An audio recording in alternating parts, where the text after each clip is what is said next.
besties, welcome back to my channel, or welcome if you're new. I'm B, and I'm so excited for today's video because 2024 is coming up and I'm so excited for the new year. It means a time to set new goals, to reset, and I'm so here for it. I'm excited for you guys to join me as I make a vision board for the year of 2024 to make it my best year / writing year yet. Also, please bear with my hair for this video because I have layers, so I'm trying to get it to stay in, but it won't, and so it's just But you know what? We're gonna persevere. Okay, I know we're excited to get into the vision board, but before setting new goals, it's so important to take a look back and reflect on this past year, on 2023, and all of the highs and lows, the positive and challenging aspects of it, so we know what change we want for the next year and what major goals we want to focus on. So this is gonna look a little bit different for everyone, but I encourage you to have a notebook, a paper, pen, or you could do this in your head and just make a list of the highs and the lows and what you want to see change for next year. Okay, now that that's done, we're gonna choose our major categories of focus for this year of things we want to improve. Now this could look different for everyone. The focal points that you choose to focus on, it can be fitness, finance, school. Just make a list of the areas in your life where you want to see improvement. My main ones would probably be writing, faith, and my spirituality, and my YouTube channel, just as an example, but I do have other ones. But right now, those are the big three in my life. I would say school, but I am a creative writing student, so I'm gonna kind of tack that into writing. So yes, big three categories, but you can have as many or as little as you want, just write them down. And remember, this vision board is for you and you only, so don't hold back from putting anything down there, whether you want to start a YouTube channel maybe, or you're terrified of working out and want to start working out. Maybe you want to take up a new hobby, like crocheting. Don't hold back from including those in your goals. Okay, so now that we have our categories, we're gonna break each category down into specific intentions and goals. So I'll use writing as an example for this one. Now, these goals don't have to be super specific. Remember, you're looking at a yearly picture. This isn't monthly or weekly or daily. It's really important to make sure that the goal is achievable. So it could be something like starting a blog or writing a first draft if you've never written a first draft ever in your life. Or maybe you've written so many first drafts and your goal is to finally just sit down and revise one of your novels. Or maybe your goal is to finally find a routine that works for you if you're balancing work and writing or school and writing, and this is the year for you to finally find that routine that works for balancing both. For me, well, this year I finished my first ever serious novel. I did multiple drafts and revisions to the point where I was I think I'm done with it. But I ultimately decided to shelve it instead of query it because it just doesn't feel like the right fit for me for a book to start querying. So my goal this year is to start querying Project ITL, which is one of the two work in progresses that I'm working on right now. I'm 2/3 of the way into draft 2, and my hope is that by the end of the year I start querying or it is query ready. That is my specific goal, but overall it's just to continue writing because writing makes me so happy. But adding in that more specific goal of trying to get my work in progress ready to query is pushing me more towards the big picture goal of hopefully being an author in the future. So that's just an example of a goal that you can set. Start from wherever feels comfortable for you. And you don't have to write all these goals down. Remember, we are going to be making a visual vision board, so you can close your eyes, just take a moment to picture the things that you want. Whether it's that dream car, your dream bod, a new apartment, a new job, whatever it is, visualize it, write it down if you want. Doesn't matter, just know what those intentions are. And then that brings us to our next step, which is motivation. Look, a lot of the goals that we set are not going to come easy, but we got this. We can do this. Sometimes we might need a little motivation, and that's totally okay. That's what a vision board is for. So knowing your goals, your intentions for the year, think specifically to each category and what will motivate you to achieve these results, even through the times where it gets a little bit hard. Here are my go-to motivators for writing. One, being able to hold a physical copy of my book in my hands. I feel like that will be the best feeling in the entire world.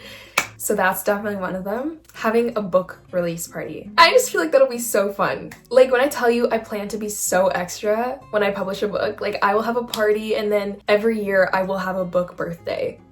for my book. Like, it sounds silly, but it just makes me so happy to think about, and it does the trick for motivating me. And then also thinking of like future fan art for some of my characters maybe, and then there are a lot of quotes that motivate me as well. But yeah, no matter how silly it is, think of everything that will motivate you, that you'll look at and you'll remember, this is what I'm working for, this is what I'm putting my hard work for, because it's gonna get me to this point. So visualize those things, write it down. And then you guys, it's the fun part, finding the pictures. Okay, this is where Pinterest comes in. I love Pinterest so much. If you don't have it, super easy to figure out. You can create an account easily on your Google account or whatever, and then it's all about finding pictures and then saving them to a board. I like to make a specific board for this vision board to make it easy just to have all my pictures collected in one spot, and then it's time to search for pictures. So using everything we have, using our list, things that motivate us and our intentions, it's time to search for visual manifestations of these. So now it's just time to go category by category and find pictures related to that category of things that motivate you when you look at them. If you want a Jeep, find a picture of a Jeep.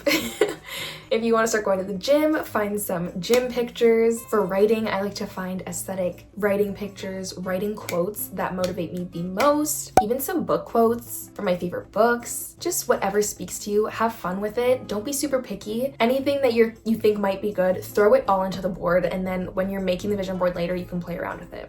But just get as many as you can. Something personally that I don't like to have in my vision board is pictures with people's faces, because remember, this vision board, when you look at it, it's supposed to be for you, so sometimes that can seem impersonal. So that's something to consider. But yes, just have fun, play music, watch a show, do whatever you want, listen to an audiobook, and pick a bunch of pictures that motivate you. Okay, next step, we have a bunch of pictures we can use, and it's time to create the vision board. Now, you can use many different platforms to do this. I personally love using Canva. It's super easy to use, it's free to use, and I just love the interface. So again, if you don't have Canva, you can quickly, easily make an account. Now, you can create your own vision board from scratch by using these dimensions, or you can just search up vision board in Canva, and there's gonna be a lot of templates there that you can just use yourself if you want. Some of them are for premium users or pro users, but there's a lot of good free ones out there. So if you don't want to start from scratch and that's overwhelming, or you want to do a different kind of vision board, then definitely look through those and you can use that as a really easy base. But I'm going to show you how to make it from scratch. So I make my document and then I will import all of my pictures from Pinterest to Canva. Once that's done, it might seem overwhelming having a blank page and then having to kind of make it look aesthetic. So this is where it comes time to play around with it. I like to layer my pictures, so I will just start putting them down and kind of layering them on top of each other. Another option is you can make a grid. So Canva has these grids that are pre-set up, which is so convenient. You can just pop your pictures in and have a symmetrical little vision board. That also works. That's like the one I have right now on my computer. But yeah, layering, I just like to play around and kind of see what ends up looking good. You can also add a filter to pictures on Canva if you want to make them all look a bit more cohesive, or you can just completely finish your vision board and then transfer that over to another app where you can edit it to look more cohesive color-wise, or just leave it as it is. Up to you. It's your vision board. Do what you please. But I like to have an aesthetic vision board because I like to have it up or on my computer, and wanting to look at it is important because that's the whole point of getting motivation, is to look at your vision board. So now that that's done, you can kind of decide what you want to do with it. You can keep it as a desktop wallpaper, or you can change the sizing of it and, you know, make an iPhone wallpaper, or you can print it out in your room as a poster. Ooh, you know what'd be cool? Like making a laptop case out of it. Oh, that'd be so cool. I'm seriously considering that. But whatever it is you choose to do, you now have your vision board, and it's a great first step at making 2024 your best year yet. The sun is setting. Thank you for bearing with me with this lighting, but thank you for coming along with me for making my vision board for this year. I'm so excited to spend another year with you guys, and I'm so excited for the blessings that are in store for me this year. If you want to share some of your goals for this year, you can put them in the comment below and motivate each other. But I wish you guys the best of luck with your transition from this year to the new year. Mwah! I love you guys. Thank you for watching, and I will see you in my next video. Bye!